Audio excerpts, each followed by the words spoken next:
Yeah, hi Yuva. Hello, sir. Welcome to level 2 of Azure interview. Mm, can we start? Yes. Yeah. Your scenario is parallel microservices deployment. And the question is how did you manage simultaneous deployment of multiple microservices in Azure DevOps? Yeah, first I used multi-job YAML pipelines with matrix strategy. Each microservice had its own job triggered via path filters and then used templates for shared logic. This ensured parallel deployment with isolated logs and failure handling. Okay. How did you implement safe rolling updates in AKS without downtime? Yeah, I used Qubit rollout with I used Qubit rollout with custom max search and max unavailable.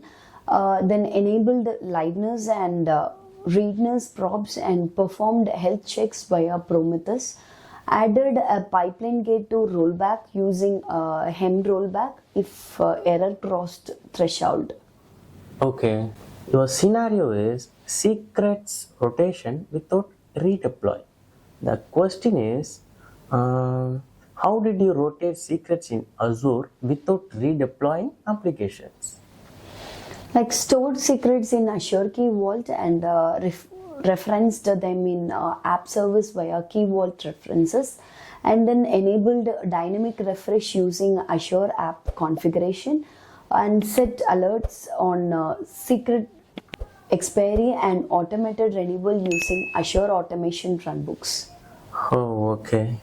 How did you implement secure code signing in Azure DevOps before release? Yeah, firstly used Azure Key Vault for storing certificates, and then build a custom task to sign artifacts using sign tool or jar signing in the pipeline. Enforced signing in pre-release checks before pushing to production. Okay. How did you handle blue-green deployment in Azure App Services with slot swapping? Now, firstly, we have to create staging slots, deploy the new version, then validate with warm-up scripts and smoke test.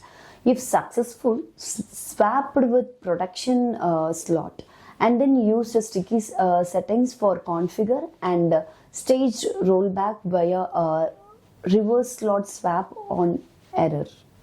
Okay. Your scenario is multi-subscription deployment.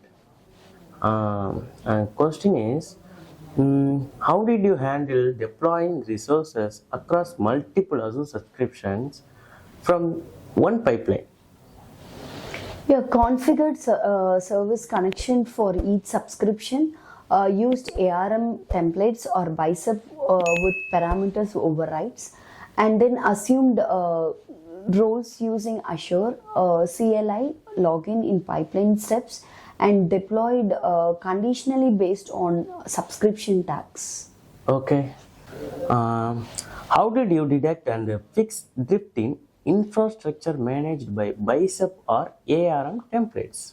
Integrated drift detection by comparing deployed resource with template definitions using what if operations in Azure CLI, and then logged mismatch to Azure monitor, and then auto triggered corrective deployments on major drift alerts. Okay. Your next question is mm, how did you integrate GitHub Actions with Azure DevOps for hybrid pipelines? Yeah, I used GitHub Actions for build and Azure DevOps for deployment stages. Artifacts push to Azure artifacts, and then triggered DevOps release pipeline for from GitHub via webhook or API calls, and ensured unified logging using App Insights. Okay. How did you deliver a hotfix urgently while preserving the main CI/CD pipeline integrity? Firstly, created a hotfix branch of production, Used a separate pipeline with limited scopes and environments, and tagged and released without affecting the main branch. Later merged back using cherry pick to maintain pipeline flow.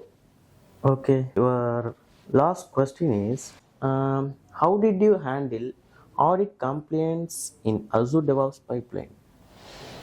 First, enabled detailed logging and auditing via Azure DevOps audit logs, and then linked the pipeline logs to Azure Monitor, and used approval gates, manual validation, and integrated with Microsoft Defender for CI pipeline scans and policy compliance checks. Okay, Eva, thank you. Thank you, sir.